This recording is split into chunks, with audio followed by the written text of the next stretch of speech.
Subscribe कीजिए 10th class गणित channel को और बेल आइकन को दबाइए लेटेस्ट वीडियो देखने के लिए।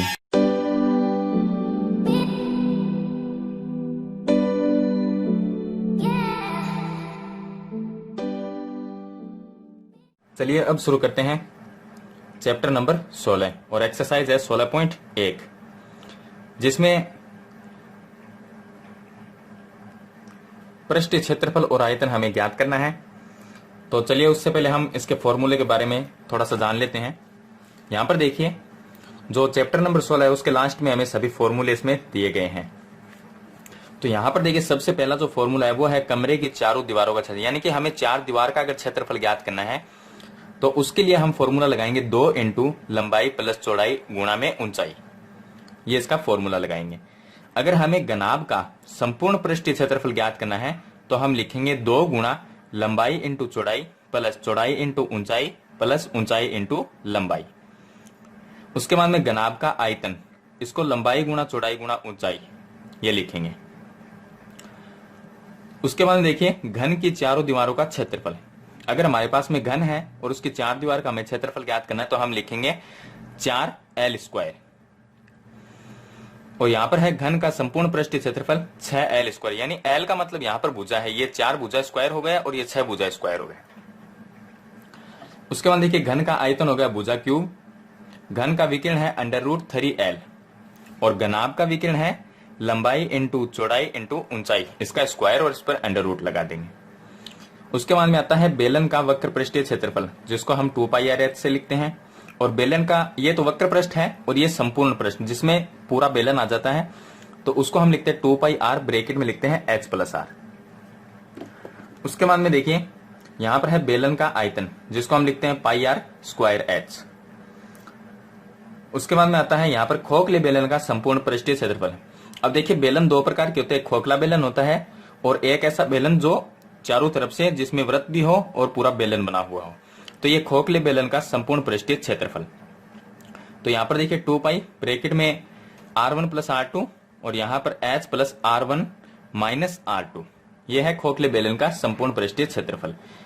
उसके बाद में खोखले बेलन का आयतन अगर हमें ज्ञात करना है तो पाई ब्रैकेट में r1² - r2² इंटू में लिखेंगे ऊंचाई यानी h।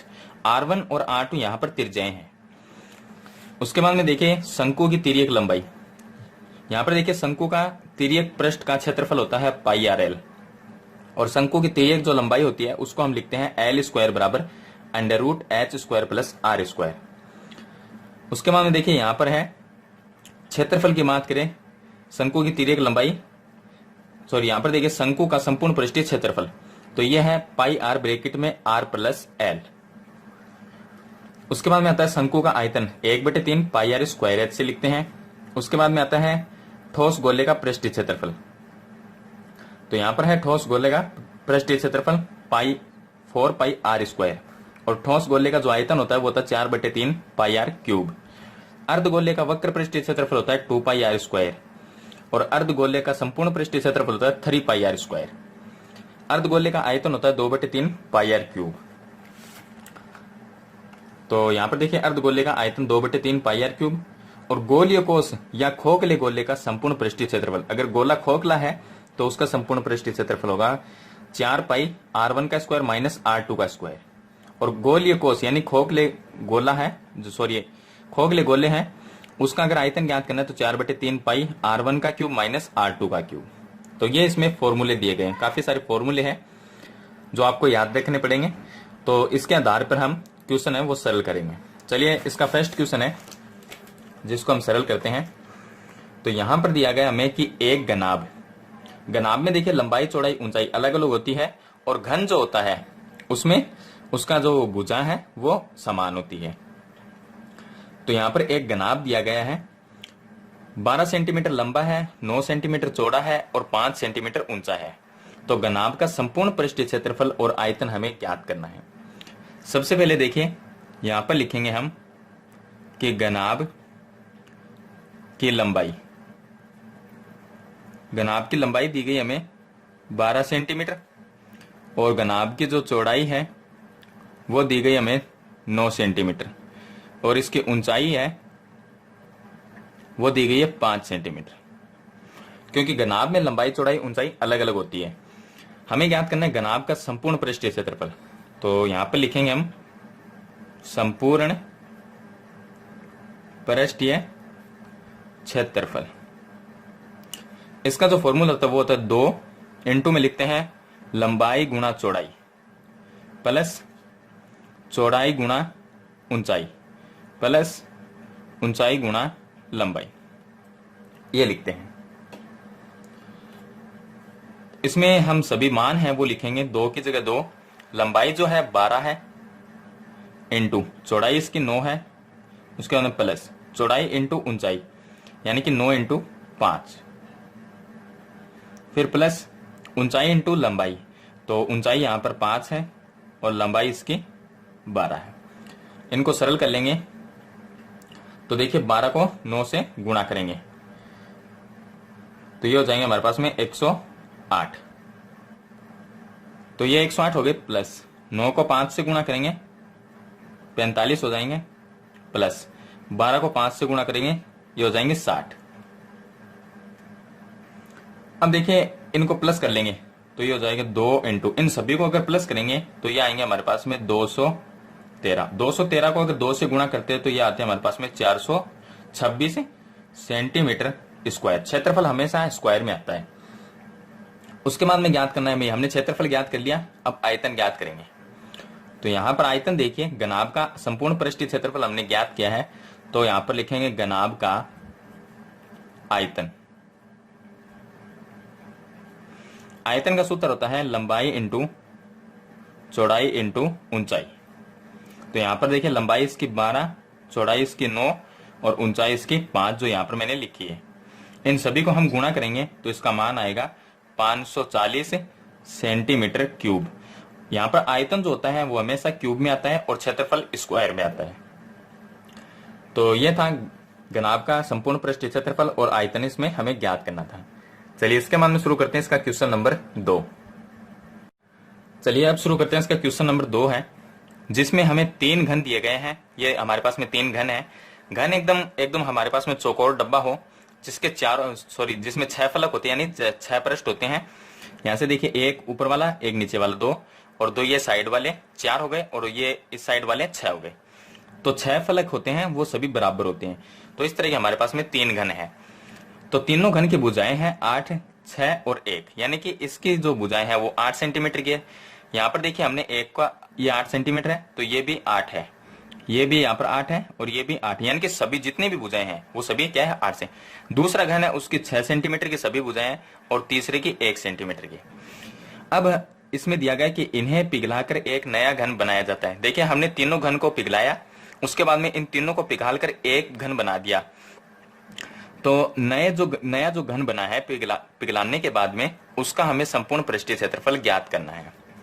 चलिए सबसे पहले देखिए, अगर हम घनाभ या घन को पिघलाते हैं तो वो उसके आयतन में आता है। तो हम सबसे पहले इसका आयतन ज्ञात करेंगे। पहला जो है उसका आयतन ज्ञात करेंगे, दूसरे का आयतन ज्ञात करेंगे और तीसरे का, क्योंकि जब हम किसी चीज को पिघलाते हैं तो वो उसका आयतन होता है। तो हम पहले घन का आयतन ज्ञात करेंगे। तो यहां पर लिखेंगे पहले घन का आयतन। अब आयतन का जो फॉर्मूला होता है वो होता है भुजा क्यूब। तो यहां पर देखिए पहले की भुजा 8 है तो हमने कर दिया 8 का क्यूब, 8 का क्यूब लिख दिया। अब देखिए 8 को 3 बार अगर हम गुणा करते हैं तो इसका जो मान आएगा हमारे पास में वो आ जाएगा 512 सेंटीमीटर। तो ये पहले घन का आयतन हो गया।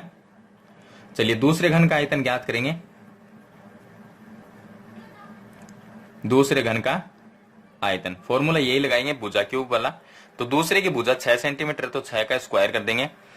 तो इसका जो मान आएगा 6 का क्यूब करेंगे तो 6 को अगर 3 बार हम गुणा करते हैं तो इसका मान आता है हमारे पास में 216। और यहां पे लिखेंगे तीसरे घन का आयतन। तीसरा जो घन है उसका आयतन ज्ञात करेंगे तो भुजा क्यूब फॉर्मूला लगाएंगे। तो इसकी भुजा है 1 सेंटीमीटर, तो 1 का अगर क्यूब करते हैं तो आता है 1। अब देखिए पहले दूसरे तीसरे घन का हमने आयतन ज्ञात किया, लेकिन तीनों को पिघलाकर एक घन बना दिया, तो हम क्या करेंगे, तीनों का जो आयतन आया है उसको प्लस करेंगे। तो हम लिखेंगे यहाँ पर तीनों को पिघलाने के बाद में एक नया घन बनाया, तो यहाँ पर लिखेंगे नए घन का आयतन। नए घन का जो आयतन होगा 512 प्लस 216 प्लस 1, इनको प्लस करेंगे तो ये आ जाएंगे हमारे पास में 729 सेंटीमीटर क्यूब। ये हो गया हमारे पास में नए घन का आयतन। अब यहां पर ये नए घन का आयतन है, लेकिन हमें क्या करना है, नए घन का संपूर्ण पृष्ठीय क्षेत्रफल। अब देखिए घन का संपूर्ण पृष्ठीय क्षेत्रफल ज्ञात करने का फॉर्मूला जो है, तो यहां पर लिख सकते हैं हम घन का संपूर्ण पृष्ठीय क्षेत्रफल। इसका जो फॉर्मूला होता है वो होता है 6 इंटू भुजा स्क्वायर। यहां पर हमें एक भुजा का मान होना जरूरी है। हम यहां से एक भुजा का मान निकाल, जो नया घन बनाया उसकी एक भुजा का आयतन। तो नए घन का आयतन एक भुजा निकालनी होगी। यहां पर नए घन का आयतन है 729, तो इस आयतन से हम एक भुजा निकालेंगे। ये नए घन का आयतन है तो नए घन की भुजा निकालेंगे। तो यहां पर लिखेंगे घन की भुजा। अब भुजा निकालने के लिए 729 इसके ऊपर लिख देंगे 1/3, यानी कि ऐसी कौन सी संख्या है जिसको 3 बार गुणा किया जाए तो 729 आता है, तो वो है 9। तो ये हो गया सेंटीमीटर। तो ये 9 सेंटीमीटर आ गई घन की भुजा। अब इस भुजा को हम यहां पर रखेंगे तो घन का संपूर्ण पृष्ठीय क्षेत्रफल आ जाएगा। तो ये होगा 6 इंटू भुजा की जगह रखेंगे 9, तो 9 का स्क्वायर हो जाएगा, और इसको लिखेंगे हम 6 इंटू 81। 9 का स्क्वायर होता है 81, इनको गुणा करेंगे तो ये आएगा हमारे पास में 486 सेंटीमीटर स्क्वायर। क्षेत्रफल स्क्वायर में आता है और आयतन जो होता है वो क्यूब में आता है। तो यह था इसका क्वेश्चन नंबर 2। चलिए इसके बाद में शुरू करते हैं इसका क्वेश्चन नंबर 3। चलिए अब शुरू करते हैं। इसका क्वेश्चन नंबर 3 है, इसमें दिया गया कि एक संदूक की माप 50, 36 और 25 सेंटीमीटर है। अगर हमारे पास में जो माप दिए गए हैं वो अलग अलग हो, इसका मतलब वो घनाभ है, क्योंकि घनाभ में लंबाई चौड़ाई ऊंचाई अलग अलग होती है। तो ये लंबाई है, ये चौड़ाई और ये ऊंचाई। इस संदूक का कवर बनाने के लिए कितने वर्ग सेंटीमीटर कपड़े की, अब देखिए जो संदूक हमारे पास में होती है वो एक घनाभ के जैसी होती है, क्योंकि उसमें लंबाई चौड़ाई ऊंचाई अलग अलग होती है।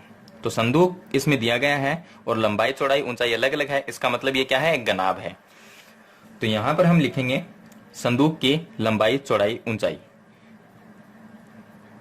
संदूक की लंबाई 50 सेंटीमीटर दी गई है और इसकी चौड़ाई जो है वो हमें दी गई है 36 सेंटीमीटर और इसकी ऊंचाई दी गई है 25 सेंटीमीटर। तो इसके हमें चारों तरफ का कवर बनाना है, यानी कि संदूक का हम चारों तरफ का अगर कवर बनाते हैं तो वो होता है संपूर्ण पृष्ठीय क्षेत्रफल। तो यहां पर हम ज्ञात करेंगे संदूक का संपूर्ण पृष्ठीय क्षेत्रफल। अब संदूक है घनाभ जैसे, तो घनाभ का संपूर्ण पृष्ठीय क्षेत्रफल का जो फॉर्मूला है वो लिखेंगे, 2 ब्रैकेट में लिखेंगे लंबाई इंटू चौड़ाई प्लस चौड़ाई इंटू ऊंचाई प्लस ऊंचाई इंटू लंबाई। यहां पर सभी मान रखेंगे, 2 की जगह 2 लिखेंगे और लंबाई जो है वो 50 इंटू चौड़ाई 36 प्लस चौड़ाई इसकी 36 इंटू ऊंचाई 25 प्लस 25 चौड़ा ऊंचाई है और इंटू में लंबाई इसकी है 50, ये लिख देंगे। तो ये हमारे पास में आ जाएगा 2 इंटू 50 गुणा 36, ये हो जाएंगे 1800। 36 को 25 से गुणा करेंगे तो ये आ जाएंगे हमारे पास में 900 और 25 को 50 से गुणा करेंगे तो ये आ जाएंगे 1250। सभी को प्लस कर लेंगे तो 2 इंटू इन सभी को प्लस करेंगे तो ये हो जाएंगे 3950। 3950 को 2 से गुणा करेंगे तो ये हमारे पास में आ जाएंगे 7900 सेंटीमीटर स्क्वायर। तो ये हो गया हमारे पास में इस संदूक का कवर बनाने के लिए कितने कपड़े की आवश्यकता होगी, 7900 सेंटीमीटर स्क्वायर कपड़े की आवश्यकता होगी, ये हम नीचे लिख सकते हैं। तो ये था इसका क्वेश्चन नंबर 3। चलिए इसके बाद में शुरू करते हैं इसका क्वेश्चन नंबर 4। चलिए अब शुरू करते हैं इसका क्वेश्चन नंबर 4 है, इसमें दिया गया है कि एक घन का प्रत्येक पृष्ठ 100 वर्ग सेमी है। ये हमारे पास में घन है जिसमें सभी पृष्ठ और सभी भुजाएं क्या होती है, बराबर। तो घन की सारी भुजाएं बराबर होती है और जितने भी पृष्ठ है यानी कि जिसकी जो दीवार है वो क्या है, 6 दीवार होती है। तो ऊपर नीचे और आमने सामने की और इस साइड की, तो इस तरह से 6 दीवार होती है। सभी दीवार जो है वो है 100 वर्ग सेंटीमीटर की है। तो यहाँ पर जो ये दीवार है हमारे पास में पूरी, किसी भी दीवार को हम मान लेते हैं, सभी दीवार क्या है, इसकी 100 वर्ग सेंटीमीटर की दीवार है। अब इसमें लिखे यदि आधार के समांतर समतल द्वारा घन को काटकर 2 भागों में बांट दिया जाए। अगर हम इस घन को इस तरह से बीच में से काट दिया जाए तो प्रत्येक समान भाग का संपूर्ण पृष्ठीय क्षेत्रफल ज्ञात कीजिए। अब देखिए घन को हमने बीच में से काट दिया तो इसके 4 भुजाएं हैं वो कट गई और ऊपर नीचे की जो भुजाएं हैं, जो ऊपर नीचे के पृष्ठ हैं वो रह गए। तो यहां पर देखिए अब इसका संपूर्ण पृष्ठीय क्षेत्रफल क्या होगा, तो यहां पर लिखेंगे संपूर्ण पृष्ठीय क्षेत्रफल। देखिए यहां से हमने इसको बीच में से काट दिया समतल के समांतर, तो ऊपर की पृष्ठ है वो 100 सेंटीमीटर का और नीचे वाला भी कितना रहेगा, 100 सेंटीमीटर का, क्योंकि ऊपर नीचे वाला यहाँ पर काटने पर नहीं कटा है, ऊपर नीचे का नहीं कटा है, बाकी सामने का और इस साइड का, इस साइड का और इस साइड का ये पृष्ठ है वो कट गए।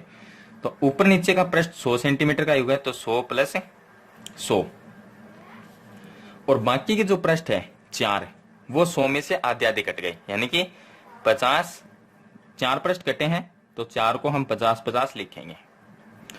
अब देखिए ये हो गए हमारे पास में 100, 100 200 और 200 ये हो गए, कितने हो गए 400।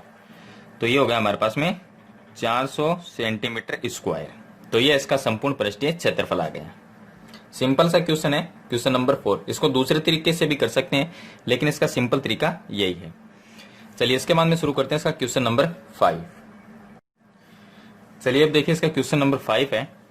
इसमें दिया गया कि बगैर ढक्कन का एक बक्सा है। तो देखिए इसके 1 2 नीचे वाला, देखिए 2 साइड वाले हो गए, 2 आगे पीछे वाले, 4 ये पृष्ठ हो गए, 1 नीचे वाला और ऊपर इसके ढक्कन नहीं है, तो इसमें 5 ही पृष्ठ है।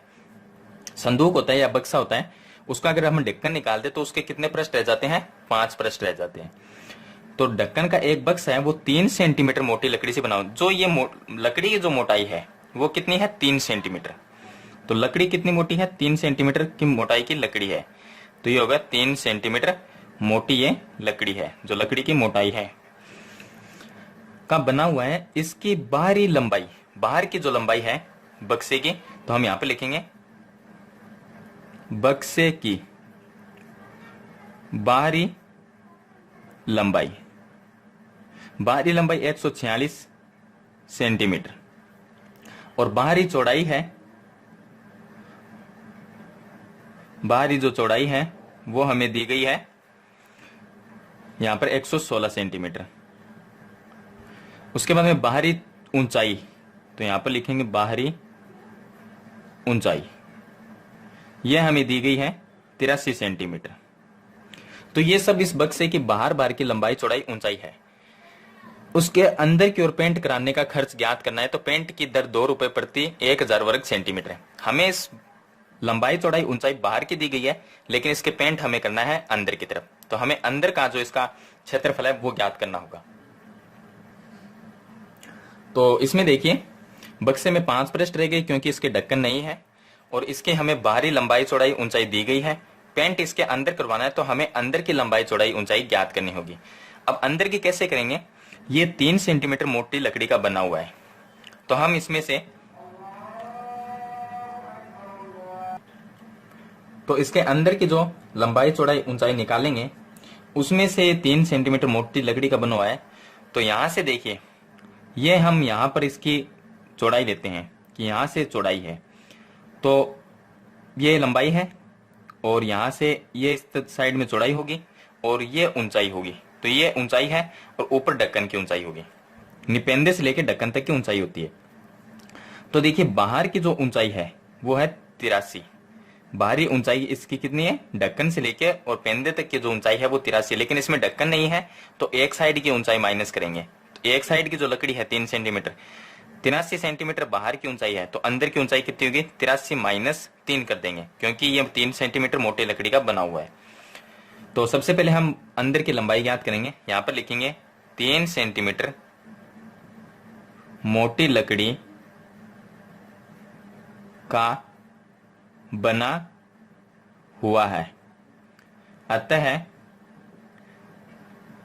अंदर की लंबाई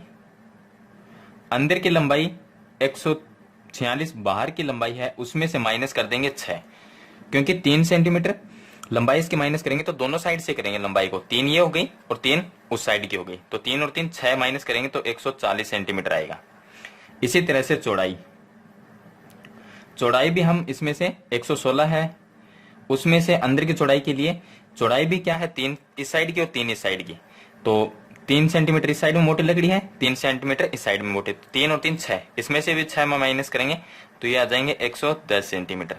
लेकिन इसकी जो ऊंचाई है वो है 83 में से हम 3 ही माइनस करेंगे, क्योंकि इसमें ढक्कन की जो मोटी लकड़ी है, ढक्कन है ही नहीं तो 3 सेंटीमीटर मोटी लकड़ी है ही नहीं इसमें, नीचे की सिर्फ 3 सेंटीमीटर मोटी लकड़ी है पेंदे में, तो वो 3 माइनस करेंगे। अगर ढक्कन होता तो इसमें से भी हम 6 माइनस करते, तो ये हो गया 80 सेंटीमीटर। तो ये हमारे पास में अंदर की लंबाई चौड़ाई ऊंचाई आ गई। अब हमें अंदर इसके पेंट करवाना है, तो अंदर का हमें इसका क्षेत्रफल ज्ञात करना होगा। सबसे पहले देखिए, अब इसमें कितने पृष्ठ रहे, 5 रहे, क्योंकि इसमें ढक्कन नहीं है तो 5 पृष्ठ है। ऐसा हमारे पास में कोई फॉर्मूला नहीं है जो 5 पृष्ठ का एक साथ में हमें इसका मान निकाल दे। तो हम इसका कैसे करेंगे, पहले 4 पृष्ठ, 4 जो इसकी दीवार है, जो बक्से की 4 दीवार है उसका क्षेत्रफल ज्ञात करेंगे। तो यहाँ पे लिखेंगे चारों दीवारों का क्षेत्रफल, 4 दीवार का करेंगे, बाद में इसके पेंदे का क्षेत्रफल है वो ज्ञात करेंगे, और फिर हम पेंदे का क्षेत्रफल और चारों दीवारों का प्लस कर देंगे, तो हमारे पास में 5 पृष्ठ का क्षेत्रफल आ जाएगा। तो चारों दीवारों का जो क्षेत्रफल होता है उसका जो फॉर्मूला होता है वो होता है 2 गुणा ऊंचाई, ब्रैकेट में लिखते हैं लंबाई प्लस चौड़ाई। तो यहां पर हम 2 की जगह 2 लिख देंगे ऊंचाई। अब ऊंचाई हमें कौन सी लेनी है, अंदर की, क्योंकि इसके पेंट अंदर करवाना है, तो ये हो गया 80, यहाँ पे लिख देंगे 80, ब्रैकेट में लंबाई प्लस चौड़ाई। तो अंदर की लंबाई है 140 और चौड़ाई 110, 140 प्लस 110, तो ये हो गया 2 इंटू 80 इंटू 140 और ये 110, इनको प्लस कर देंगे तो ये हो जाएंगे हमारे पास में 250। इन सभी को अगर हम गुणा करेंगे तो ये आएंगे हमारे पास में 40,000 सेंटीमीटर स्क्वायर। ये अंदर की 4 दीवारों का क्षेत्रफल है। अब एक नीचे का पृष्ठ रहेगा, यानी कि नीचे के पेंदे का, तो यहाँ पे लिखेंगे पेंदे का क्षेत्रफल। पेंदा है हमारे पास में आयत के जैसा, तो आयत का क्षेत्रफल होता है लंबाई इंटू चौड़ाई, तो अंदर की लंबाई और अंदर की चौड़ाई को गुणा कर लेंगे, तो अंदर की लंबाई और चौड़ाई को गुणा करेंगे तो 140 गुणा 110, तो यह आ जाएगा हमारे पास में 15,400 सेंटीमीटर स्क्वायर। अब देखिए 4 दीवारों का क्षेत्रफल ये है और नीचे का पृष्ठ का क्षेत्रफल ये है, तो 5 इनको जोड़ देंगे तो 5 दीवारों का क्षेत्रफल हो जाएगा। तो यहां पर लिखेंगे हम कुल क्षेत्रफल बराबर, ये हो गया 40,000 प्लस 15,400, इनको प्लस कर देंगे तो 40 हमारे पास में और 15 ये हो जाएंगे 55, तो ये हो जाएंगे 55,400 सेंटीमीटर स्क्वायर। ये कुल क्षेत्रफल आ गया। अब अंदर का कुल क्षेत्रफल है, तो अंदर का पेंट करवाने का खर्च ज्ञात करना है हमें। तो रंग करवाने का देखिए खर्च किस तरह से ज्ञात करेंगे, तो यहां पे लिखेंगे रंग करवाने का खर्च। रंग करवाने का खर्च कितना होगा, इसमें लिखा है हमारे पास में कि पेंट कराने का खर्च ज्ञात कीजिए। पेंट की दर 2 रुपए 1000 वर्ग सेंटीमीटर, यानी 1000 वर्ग सेंटीमीटर के अगर हम कलर करते हैं तो 2 रुपए लगते हैं। तो यहाँ पर हमारे पास में 55,400 है, तो 1000 का 2 रुपए है, तो 55,400 का कितना होगा, तो हम इसको लिखेंगे 55,400 गुणा 2/1000। तो देखिए इसको अगर हम सरल करते हैं तो 2 का हम इसमें यहां से देखिए 2 जीरो से 2 जीरो कैंसिल हो जाएंगे। उसके बाद में 10 का इसमें भाग देंगे तो ये आ जाएंगे 55.4। 55.4 को 2 से गुणा कर देंगे तो 110.80 आ जाएंगे। इतने रुपए का खर्च होगा रंग करवाने का। तो यह था इसका क्वेश्चन नंबर 5 जो मैंने आपको सॉल्व करके बता दिया है। चलिए इसके बाद में शुरू करते हैं इसका क्वेश्चन नंबर 6। चलिए अब शुरू करते हैं। क्वेश्चन नंबर 6 है, इसमें दिया गया कि एक घनाभ की लंबाई, चौड़ाई और ऊंचाई तीनों का योग कितना है, 19 सेंटीमीटर। तो हम यहाँ पर लिखेंगे घनाभ की लंबाई, चौड़ाई, ऊंचाई का योग है 19 सेंटीमीटर। तो यहाँ पर लिखेंगे लंबाई प्लस चौड़ाई प्लस ऊंचाई, तीनों का योग कितना है, 19 सेंटीमीटर दिया गया है। और इसको हम इस तरह से लिख सकते हैं, लंबाई को L से, चौड़ाई को B से, ऊंचाई को H से, बराबर में 19 सेंटीमीटर।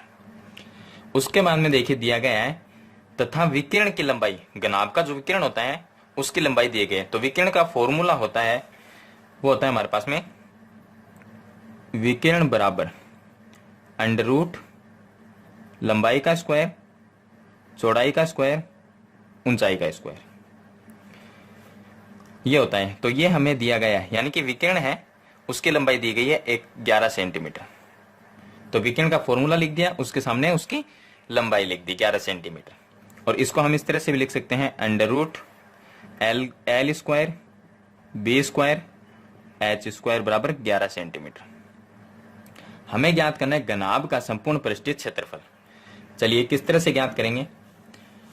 सबसे पहले देखिए, अगर यहां से हम अंडर रूट हटाते हैं तो इस साइड में स्क्वायर लग जाएगा। तो इसको लिख सकते हैं L square B square H square बराबर 11 का स्क्वायर। इस साइड से अंडर रूट हटाएंगे तो इस साइड में स्क्वायर लग जाएगा। तो 11 का स्क्वायर होता है 121 सेंटीमीटर। लेकिन हम जानते हैं कि एक फॉर्मूला होता है जो L plus B plus H, इसका स्क्वायर कर दिया, यानी कि x plus Y plus Z का स्क्वायर, जो हमारे पीछे के प्रश्नावली क्लास 9th में है तो पढ़ा भी होगा कि x plus Y plus Z का होल स्क्वायर होता है हमारे पास में L स्क्वायर यानी पहली संख्या का स्क्वायर प्लस दूसरी संख्या का स्क्वायर यानी b का स्क्वायर प्लस तीसरी संख्या h का स्क्वायर। फिर लिखते हैं उसके बाद में 2 गुणा y और z। तो y की जगह b है और फिर उसके बाद में h प्लस फिर लिखते हैं 2 गुणा x और लिखते हैं z। x की जगह l लिखेंगे और z की जगह h लिखेंगे प्लस फिर लिखते हैं 2 गुणा, यहां पर लिखेंगे h और b यानी कि bh, जो कि z और यहां पर देखिए ये हमारे पास में bl होगा क्योंकि bl ये, तो यहां पर हमारे पास में x और y होगा। उसके बाद में देखिए, चलिए मैं आपको फॉर्मूले के तरीके से बताता हूं इसको। ये होता है x plus Y plus Z का होल स्क्वायर। तो इसको हम लिखते हैं x square Y square Z square plus 2 गुणा एक्स वाई प्लस 2 गुणा, उसके बाद में लिखते हैं यहां पर एक्स जेड और प्लस 2 गुणा फिर लिखते हैं वाई जेड। तो इसी तरह से हमें इसको लिखना है, बस इसकी जगह हमें एल बी और एच रखने हैं। चलिए यहां पर रख के देखते हैं। तो L plus B plus H बराबर में यहां पर एल रखना है, एल की जगह एक्स है तो यहां पर एल का स्क्वायर, बी का स्क्वायर, एच का स्क्वायर, यहां पर 2 एक्स वाई यानी कि एल और बी आ जाएगा। तो ये हो गया एल बी। उसके बाद में 2 गुणा एक्स जेड, एक्स और जेड यानी कि ये हो जाएगा एल और एच। उसके बाद में 2 गुणा वाई जेड, वाई और जेड ये बी एच आ जाएगा। तो ये हो गया बी एच। इस तरह से अब इस फॉर्मूले में देखिए L plus B plus H, L B H का मान 19 है तो इसकी जगह 19 रख सकते हैं बराबर। यहां पर लिखता है हम जानते हैं कि इस फॉर्मूले बराबर ये होता है, इसकी जगह ये लिख दिया। और यहां पर देखिए इतने की जगह L square B square H square, इसकी जगह देखिए ये लिख सकते हैं 121, तो इसकी जगह 121 लिख देंगे। और प्लस यहां से देखिए 2 कॉमन आ सकता है, इसमें से 2 कॉमन आ सकता है, 2 को बाहर लिख देंगे। ये आ गया एल बी, उसके बाद में आ गया बी एच पहले लिख देंगे और प्लस एल एच बाद में लिख देंगे या एच एल लिख सकते हैं इसको। अब देखिए यहां पर 19 का स्क्वायर कर देंगे या 121 को इस साइड में लेके आएंगे, तो यहां पर 19 का स्क्वायर करेंगे तो ये हो जाएगा 361 और 121 को इस साइड में लेके आएंगे तो माइनस में 121 बराबर में ये रह जाएगा 2 गुणा एल का मतलब लंबाई, बी का मतलब चौड़ाई, तो लंबाई इंटू चौड़ाई, ये होगा चौड़ाई इंटू ऊंचाई, चौड़ाई इंटू ऊंचाई प्लस ये होगा हमारे पास में ऊंचाई इंटू लंबाई, ऊंचाई इंटू लंबाई। इन दोनों को माइनस कर लेंगे तो यहाँ आएंगे हमारे पास में 240। चलिए इस साइड में बता देता हूं मैं, इनको माइनस करेंगे तो ये आ जाएंगे 240 और बराबर में ये रह जाएगा हमारे पास में ये पूरा फॉर्मूला 2 इंटू लंबाई गुणा चौड़ाई प्लस चौड़ाई गुणा ऊंचाई प्लस ऊंचाई गुणा लंबाई, और ये फॉर्मूला होता है घनाभ का संपूर्ण पृष्ठीय क्षेत्रफल का फॉर्मूला। तो इस फॉर्मूले के बराबर ये इतना मान आ गया, इसका मतलब घनाभ का जो संपूर्ण पृष्ठीय क्षेत्रफल वो कितना है 240 है, यही हमें इसमें ज्ञात करना था। तो ये था इसका क्वेश्चन नंबर 6। इसमें हम ये फॉर्मूला लगा के कर नहीं सकते क्योंकि इस फॉर्मूला में हमारे पास में लंबाई चौड़ाई ऊंचाई दी नहीं गई है, इसलिए इस तरह से हमें इसको सरल करना है। इसके बाद में शुरू करते हैं क्वेश्चन नंबर 7। अब देखिए इसका क्वेश्चन नंबर 7 है जिसमें हमें दिएगा 6 मीटर भुजा के वर्गाकार। इस बार हमारे पास में ना तो घन है और ना घनाभ है, वर्गाकार यानी कि वर्ग है। तो वर्ग में क्या होता है, चारों भुजाएं बराबर, वर्ग में 4 ही भुजाएं होती हैं और चारों बराबर है। तो 6 मीटर भुजा के, इस वर्ग की भुजा कितनी है 6, तो चारों भुजाएं बराबर ही होती है इसमें। कमरे में 180 मीटर हवा है, तो इसके कमरे के अंदर 180 घन मीटर, घन मीटर मतलब होता है घन जहां पर लिखा है, इस देखिए वर्ग मीटर आता है उसका मतलब क्षेत्रफल होता है, घन मीटर लिखा हुआ उसका मतलब आयतन होता है। तो ये घन मीटर आयतन, तो 180 क्या है आयतन है इसका। कमरे की ऊंचाई ज्ञात करनी है, तो हम क्या करेंगे, पहले हम जो हमारे पास में वर्ग है इस वर्ग का क्षेत्रफल ज्ञात करेंगे। तो यहाँ पे लिखेंगे क्योंकि वर्ग में आयतन तो होता नहीं तो इसका क्षेत्रफल ज्ञात करेंगे। तो वर्ग का क्षेत्रफल का फॉर्मूला होता है भुजा स्क्वायर।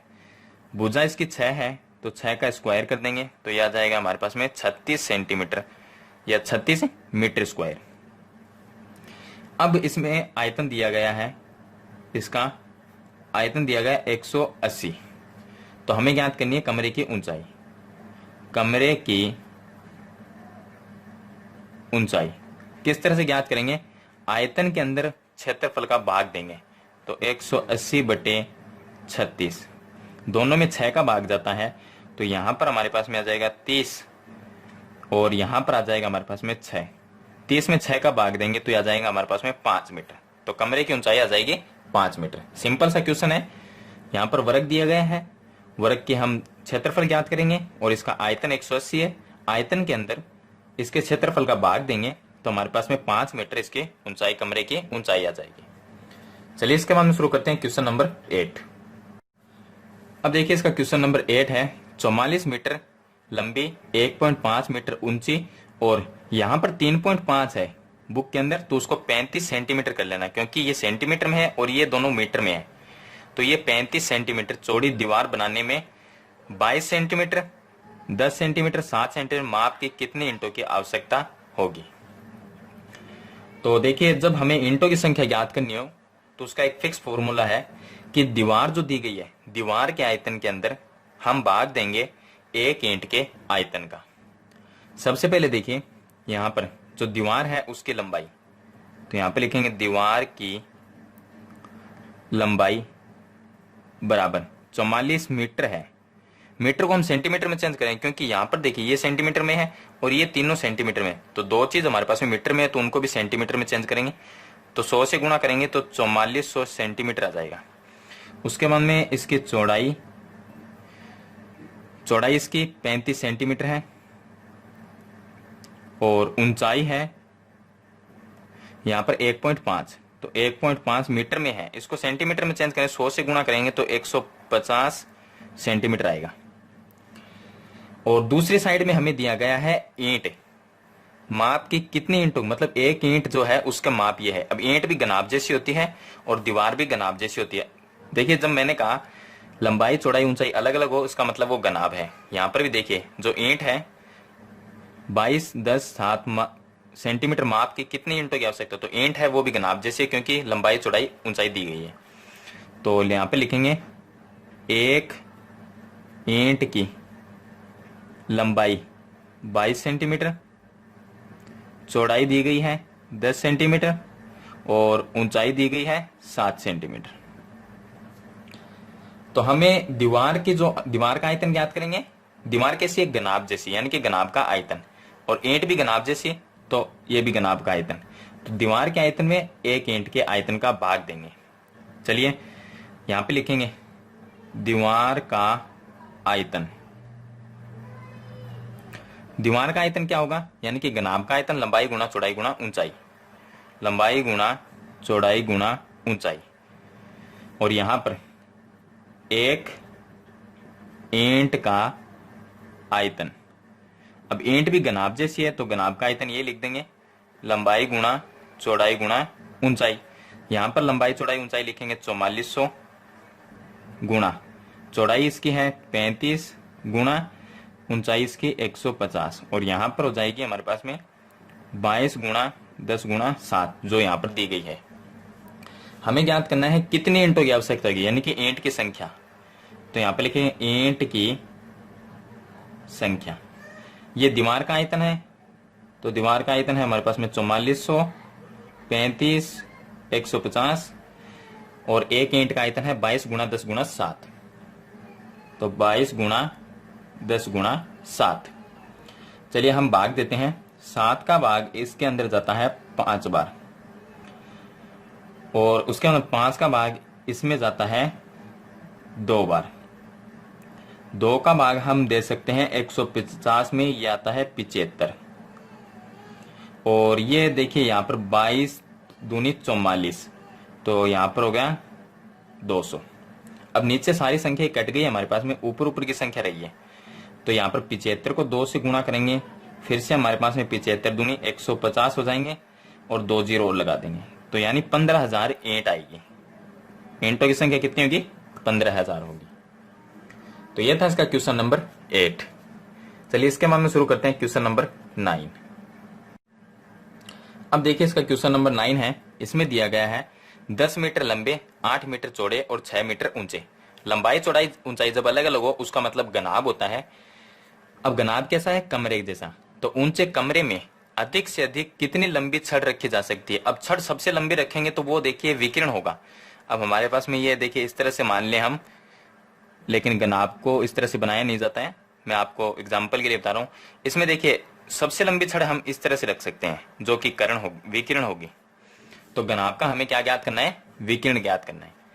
तो यहां पे लिखेंगे कमरे की लंबाई।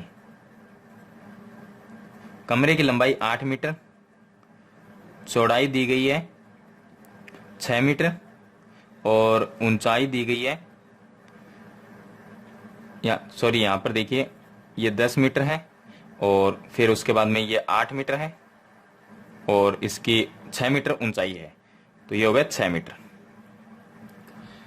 अब हमें सबसे लंबी छड़, कितनी लंबी छड़ रखी जा सकती है, इसका मतलब सब विकिरण जो है वो ही सबसे लंबा हो सकता है एक कमरे के अंदर, तो यानी गनाब का विकिरण। तो यहां पे लिखेंगे गनाब का विकिरण। विकिरण का फॉर्मूला होता है √ लंबाई का स्क्वायर, चौड़ाई का स्क्वायर और ऊंचाई का स्क्वायर। इसको सरल कर लेंगे। यहां पर मान रख देंगे लंबाई 10 है तो 10 का स्क्वायर, प्लस चौड़ाई इसकी 8 है तो 8 का स्क्वायर, और प्लस ऊंचाई है इसकी 6 तो 6 का स्क्वायर, और इस पे √ लगा देंगे। 10 का स्क्वायर करेंगे तो 100 हो जाएगा, 8 का स्क्वायर होता है 64, और 6 का स्क्वायर होता है 36। अब देखिए यहां पर इनको प्लस करेंगे तो √ में कितने आएंगे, 200, और 200 का √ निकालना चाहे तो हम निकाल सकते हैं। तो इसको हम लिख सकते हैं √ में 100 × 2। 100 × 2 का मतलब 200, और 200 का √ निकाल सकते हैं 10, तो यह आ जाएगा 10 √ 2 मीटर। यहां पर मीटर में दी गई है तो यहां पर भी मीटर आ जाएगी। तो विकिरण कितना होगा, 10 √ 2 मीटर लंबा, इतनी लंबी छड़ रखी जा सकती है। तो यह था इसका क्वेश्चन नंबर 9। चलिए इसके बाद में शुरू करते हैं क्वेश्चन नंबर 10। क्वेश्चन नंबर 10 देखिए, सिंपल सा क्वेश्चन है। एक घन का आयतन दिया गया है, तो यहाँ पर घन का आयतन जो है वो है 512 सेंटीमीटर क्यूब और उसकी भुजा ज्ञात करनी है। तो घन की भुजा ज्ञात करने के लिए फॉर्मूला होता है भुजा क्यूब बराबर लिखेंगे 512, क्योंकि ये जो फॉर्मूला है वो किसका है, घन के आयतन का। तो घन के आयतन का फॉर्मूला लिखेंगे, क्यों लिखेंगे, क्योंकि हमें घन का आयतन ही दिया गया है। तो घन का आयतन का फॉर्मूला बराबर में घन का जो आयतन दिया गया है वो लिख देंगे। यहां से क्यूब को हटाएंगे तो इसको लिखेंगे भुजा बराबर 512 की घात 1/3। ऐसी कौन सी संख्या है जिसको 3 बार गुणा किया जाए तो 512 आता है। तो ये लिखेंगे भुजा बराबर 8 मीटर। 8 को अगर 3 बार गुणा करते हैं तो 512 आते हैं। तो ये हो गई घन की एक भुजा। तो ये हमें इसमें ज्ञात करना था। चलिए इसके बाद में शुरू करते हैं क्वेश्चन नंबर 11। क्वेश्चन नंबर 11 देखिए, क्वेश्चन नंबर 11 और क्वेश्चन नंबर 8 दोनों एक जैसे क्वेश्चन है, क्योंकि इसमें भी हमें ईंटों की संख्या याद करनी है और क्वेश्चन नंबर जो 8 है उसमें भी हमें ईंटों की संख्या याद करनी है। इसमें दिया गया कि एक दीवार की लंबाई चौड़ाई ऊंचाई, ये लंबाई, ये चौड़ाई और ये ऊंचाई। इसका मतलब दीवार क्या है, घनाभ है, क्योंकि लंबाई चौड़ाई ऊंचाई अलग अलग है। तो यहां पर लिख सकते हैं हम। चलिए मैं शॉर्टकट में सीधा बता देता हूं। दीवार बनाने में 20, 10 और 7.5 सेंटीमीटर माप के कितने ईंटों की आवश्यकता होगी। तो देखिए इसके अंदर हम क्या करेंगे, दीवार के आयतन में एक ईंट के आयतन का भाग देंगे। तो यहां पे लिखेंगे दीवार का आयतन। दीवार का आयतन यानी दीवार कैसी है, घनाभ जैसी। तो घनाभ का आयतन होता है लंबाई गुणा चौड़ाई गुणा ऊंचाई। तो यहां पे लिखेंगे लंबाई इंटू चौड़ाई इंटू ऊंचाई। लंबाई दी गई है 5, या देखिए यहां पर ये 5 मीटर में, इसको सेंटीमीटर में बदलेंगे तो ये हो जाएंगे हमारे पास में 500। और चौड़ाई 30 सेंटीमीटर है और ऊंचाई इसकी 3 मीटर है, तो ये हो जाएंगे हमारे पास में 100 से गुणा करते 300। और उसके बाद में ईंट का आयतन, तो यहाँ पे लिखेंगे ईंट का आयतन। ईंट भी कैसी, घनाभ जैसी। तो घनाभ का आयतन यही लिखेंगे लंबाई इंटू चौड़ाई इंटू ऊंचाई। तो लंबाई इसकी दी गई है 20, 10 और 7.5 लिखा हुआ, ऐसा कैसा लिख देंगे 10 और 7.5।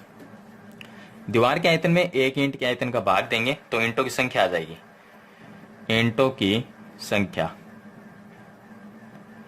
ईंटों की संख्या में देखिए यहाँ पर दीवार का आयतन है 530 और ये होगा 500 इंटू 30 इंटू 300 और एक ईंट का आयतन है 20 इंटू 10 गुणा 7.5। देखिए ऊपर वाली सभी संख्याओं को अगर गुणा किया जाए, चलिए यहां से हम इस जीरो से ये जीरो काट देते हैं और इस जीरो से एक ये जीरो काट देते हैं। अब यहां पर एक रह गया, एक का कोई मतलब नहीं। 2 को 7.5 से गुणा करेंगे तो ये हो जाएंगे 15। तो नीचे तो रह गए 15। ऊपर का अगर गुणा करते हैं तो 5 को 3 से गुणा करेंगे, ये 15। 15 को 3 से गुणा करेंगे 45। अब कितने जीरो रह गए वो लगा देंगे, 1, 2 और एक ये 3। देखिए 45 में 15 का भाग देंगे 3 आएगा और 3 जीरो लगा देंगे। तो 3000 ईंट है, 3000 ईंटें हैं, उसकी आवश्यकता होगी दीवार बनाने के लिए। तो यह था इसका क्वेश्चन नंबर 11। चलिए लास्ट क्वेश्चन है क्वेश्चन नंबर 12। क्वेश्चन नंबर 12 में देखिए एक घनाभ की लंबाई चौड़ाई ऊंचाई का अनुपात दिया गया है। तो यहां पे लिखेंगे अनुपात, लिखेंगे यहां पर देखिए 5:3:2। यह है घनाभ का लंबाई चौड़ाई ऊंचाई का अनुपात। उसके बाद में घनाभ का संपूर्ण पृष्ठीय क्षेत्रफल, तो यहां पे लिखेंगे घनाभ का संपूर्ण पृष्ठीय क्षेत्रफल बराबर 558 सेंटीमीटर स्क्वायर। तो उसकी कोरों की माप यानी कि भुजा है जो ज्ञात, यानी कि लंबाई चौड़ाई ऊंचाई ज्ञात करनी है। सबसे पहले हमें लंबाई चौड़ाई ऊंचाई ज्ञात करनी है। तो हम माना घनाभ की जो लंबाई है उसको मानेंगे। यहाँ पर 5 अनुपात दिया गया है तो 5x मान लेंगे। चौड़ाई मानेंगे उसकी 3 दिया गया है तो 3x मानेंगे और ऊंचाई को मानेंगे हम यहाँ पर 2 दिया गया है तो 2x। ये हम यहाँ पर इसकी लंबाई चौड़ाई ऊंचाई को मानेंगे। अब देखिए घनाभ का संपूर्ण पृष्ठीय क्षेत्रफल दिया गया है, तो हम संपूर्ण पृष्ठीय क्षेत्रफल का इस फॉर्मूला लगाएंगे जो कि होता है 2 गुना लंबाई इंटू चौड़ाई प्लस चौड़ाई इंटू ऊंचाई प्लस ऊंचाई इंटू लंबाई। 2 की जगह 2 लिखेंगे, लंबाई इसकी 5x है गुणा चौड़ाई इसकी 3x है प्लस चौड़ाई 3x और ऊंचाई 2x प्लस में ऊंचाई 2x इंटू में लंबाई 5x और बराबर में इसके फॉर्मूले बराबर में इसका जो संपूर्ण पृष्ठीय क्षेत्रफल दिया गया 558 वो लिख देंगे। चलिए ये 2 इसके गुणा में भाग में आ जाएगा, तो यहाँ पर 5 3 ये हो जाएंगे 15x स्क्वायर। उसके बाद में देखिए इनको गुणा करेंगे तो 3 दूनी 6x स्क्वायर, इनको गुणा करेंगे तो ये हो जाएंगे 10x स्क्वायर, बराबर में आ जाएगा 558 और इसके बटे में 2 आ जाएगा क्योंकि ये गुणा में है तो भाग में आ जाएगा। अब देखिए यहां पर इसको प्लस कर लेंगे, 15 6 10, 15 और 10 हो गए 25 और 6 31 x स्क्वायर बराबर 500 इसमें भाग दे देंगे तो यहाँ पर देखिए भाग जाएगा, इसमें गया 2 बार और इसमें चला गया 7 बार और फिर 9 बार। अब यहां से x स्क्वायर बराबर 289 में भाग देंगे 31 का, क्योंकि गुणा में तो भाग में आ जाएगा 31 का भाग इसके अंदर 9 बार जाता है पूरा पूरा। तो यहां पर देखिए अब x स्क्वायर बराबर 9 आ गया, x स्क्वायर बराबर 9, तो x बराबर √9, तो ये आ गया 3, x का मान आ गया 3। x का मान लंबाई में रखेंगे तो लंबाई कितनी आएगी 5 इंटू 3, x की जगह 3 रखना है हमें, तो यहाँ पर 5 गुणा 3 होगा तो ये हो जाएंगे 15। उसके बाद में आएगी चौड़ाई कितनी है 3x, x की जगह 3 रखना है तो ये हो गई 3 गुणा 3 बराबर 9 और ये है 2x, तो 2 गुणा 3 बराबर में हो जाएगी 6। तो इस तरह से इसकी लंबाई चौड़ाई ऊंचाई यानी कोरों की माप है वो ज्ञात करेंगे। तो यह था इसका लास्ट क्वेश्चन नंबर 12 जो मैंने आपको सोल्व करके बता दिया है। इस वीडियो के अंदर मैंने आपको 1 से लेकर 12 तक के क्वेश्चन है सोल्व करके बताए हैं। अगर मेरे क्वेश्चन आपको अच्छे लगे तो वीडियो को लाइक से जरूर कर देना और नई वीडियो की जानकारी के लिए मेरे 10th क्लास गणित चैनल को सब्सक्राइब करना, बेल आइकन का बटन जरूर दबाना जिससे आपको आने वाली नई वीडियो की नोटिफिकेशन है वो आपको मिलती रहेगी। थैंक यू, मिलते हैं नेक्स्ट वीडियो में।